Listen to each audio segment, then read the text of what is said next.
What I'd like to show you today is how to make and use templates for the book club hand pieced quilt along. Every block has a templates page, and this is what it looks like. And I want to show you how to get the template from here to a usable template. So there's a couple different ways to do that, but the first thing you need to do is that when you print this sheet from your PDF, you need to, in the printer settings, make sure that it's marked actual size and not fit to page. And then after you print it out, just make sure that this little 1-inch mark actually measures an inch, and then you know that your templates are printed at the proper size. The first way I'd like to show you is just how to put a template on cardboard. So the first thing I did is I just cut out this template piece from the page, just roughly cut it out, and then this is just a old cereal box. And I have glued this piece on with some school glue, and now we're just gonna cut this out. So the solid line is our stitching line, and the dashed line is our 1/4 inch line. So you wanna cut it out along the 1/4 inch line. And I actually keep a rotary cutter that I can use just for cutting paper and plastic. So it's like not my fabric rotary cutter, and you can use that. You can just even use a ruler to get that straight edge, or you can just use regular scissors. And after you cut it out, it'll just look like this. You'll have a template looks like this that's pretty firm, and you'll be easily able to trace around it, and I'll show you more about that in a few minutes. Now, the second way I want to show you is with template plastic. Now, these are probably a little hard to see on camera, but there's a couple different ways to get the plastic for template plastic. I actually have this cutting mat from a dollar store. There were 2 in a package for $1, and I used this to make some templates. It's a little thicker than normal template plastic, but in a pinch, it totally works. The other way is just to buy template plastic, and this is a little thinner. It's very nice to use, and I made most of the templates for the hand piece quilts along with this, but the cardboard works, the cheaper plastic works. Let me show you how to make a template using template plastic. Now, what I want to do is lay my sheet down, and this is a piece of template plastic that I've already used somewhat, and I'm just going to cover up the part that I want to make the template out of. And you can freehand this, but if I've got straight edges, then I will just use a ruler here to trace. And a pencil makes a perfectly good line. Let me do this side. So wherever I've got a straight edge, I'm definitely going to use the pencil. Oh, I got that off a little bit. I mean, I'm definitely going to use the ruler. Okay, so I've got my straight edges. I'm gonna hold that down, and then I'm just simply going to sketch in my curved lines. And we do have some blocks that have some curved edges here. And I'm just gonna continue to do this, and I'll do this other side.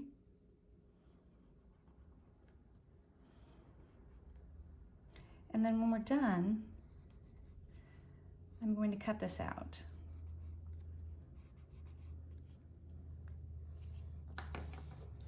And you know what I like to do actually at this point is I'm going to write Emma A, so that I know that this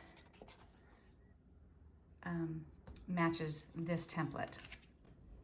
And then through the magic of video, I've just cut this out. Again, you can just use regular scissors. For the straight edges, you can use a rotary cutter. I would have a separate rotary cutter that you cut your paper and plastic with.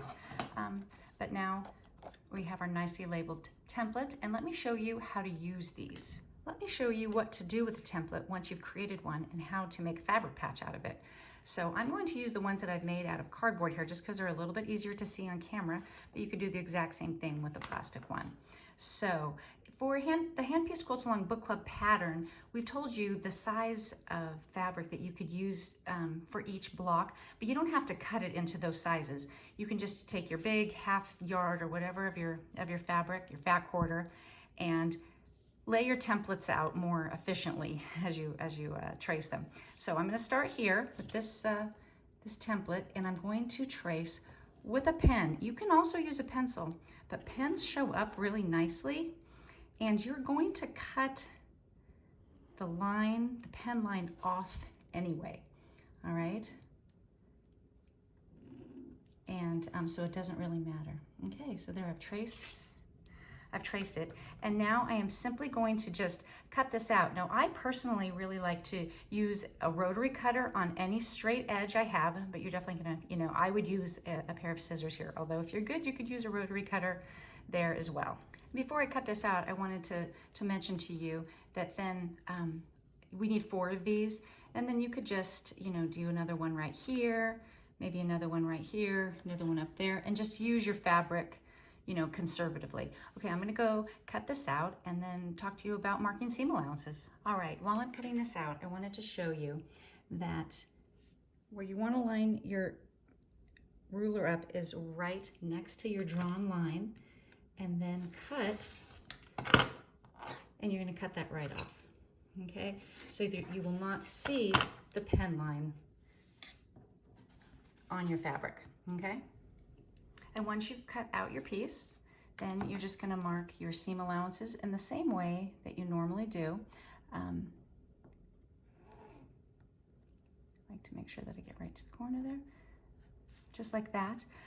In another video, I'll show you how to do seam allowances on a curve, but I wanna show you, in the meantime, a trick for how to use the slipperier plastic templates. Okay, here's my little trick for using the plastic templates. Sometimes when you use these, they can kind of slip a little bit when you're trying to trace them. So my trick is to get some double-sided tape and then just put that on the back of the template, and then they stick, then it sticks. And then you just trace the normal way. Now, I have found that if you're, you know, tracing 4 of them or something like that, this can lose its stickiness a little bit. And so you just put another one on right on top of it. And then you would just go ahead, maybe using our fabric a little more efficiently, go ahead and keep tracing those. And that's how you make and use templates. One more thing I wanted to mention is that not every block, not every piece in this quilt has to be cut with templates. So in this case, this Jane block, this is more easily done with a template, but the square and the triangle definitely could be done with rotary cutting. And in the pattern, we give you the rotary cutting measurements to get this square and to get this triangle. So that's completely your choice whether you want to use the templates or to go ahead and rotary cut.